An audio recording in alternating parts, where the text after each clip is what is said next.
Yeah, so we did 1 week ago the interim analysis, and the interim analysis already told us that our vaccine has an extraordinary efficacy.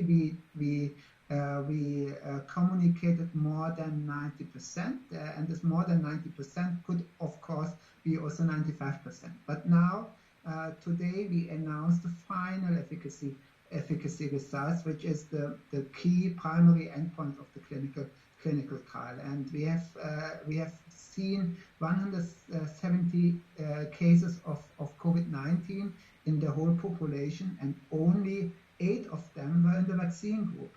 So that means this translates to an efficacy of 95%.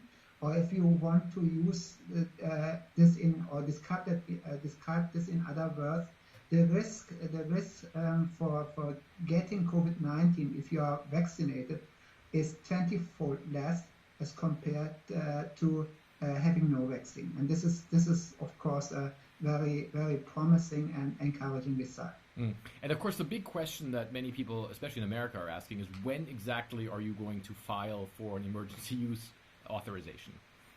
On Friday. On Friday, you're going to file for it. Okay, so by the end of this week, you will file for an emergency use authorization. Yeah. Based on this positive results, of course, FDA as well as EMA and other authorities are very motivated to do this review as fast as possible. And depending on how fast this is really accomplished, we might get an authorization or conditional approval already in 2020, which might help us to start distribution of the first vaccine batches already in 2020.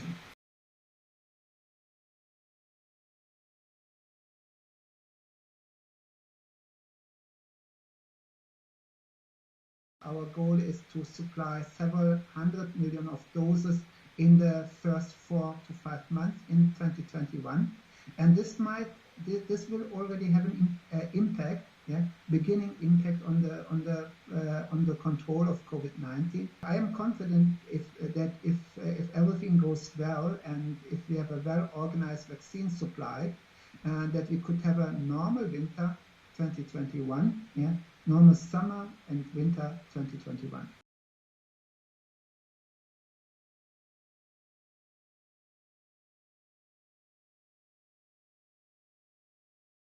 Pharmaceutical giant Pfizer just released brand new details about the safety of its coronavirus vaccine and its public rollout.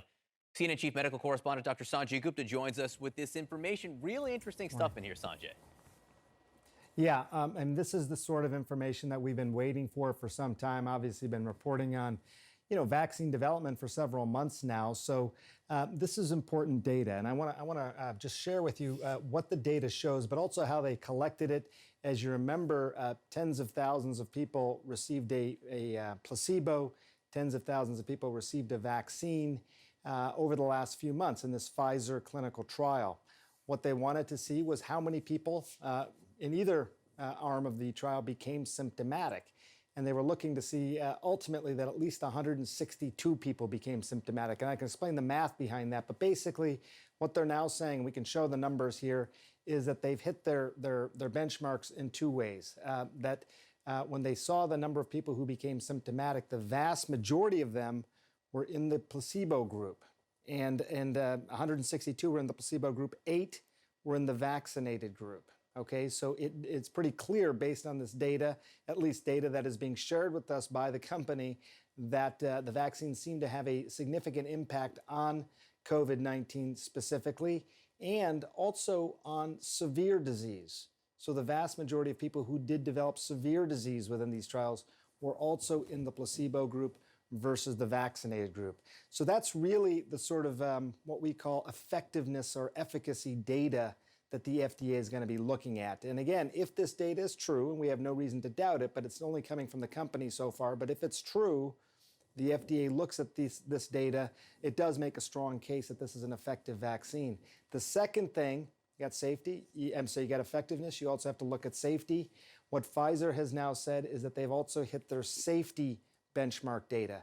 And basically, it says at least half the trial participants, they've gone 2 months since receiving the shots, and there's not been many adverse effects. We don't have the specific data on that. We want to look at it, but Pfizer certainly believes that the safety profile is good enough to go ahead and submit. So look, we're hearing that there may be an emergency use authorization application for this vaccine within the next couple of weeks.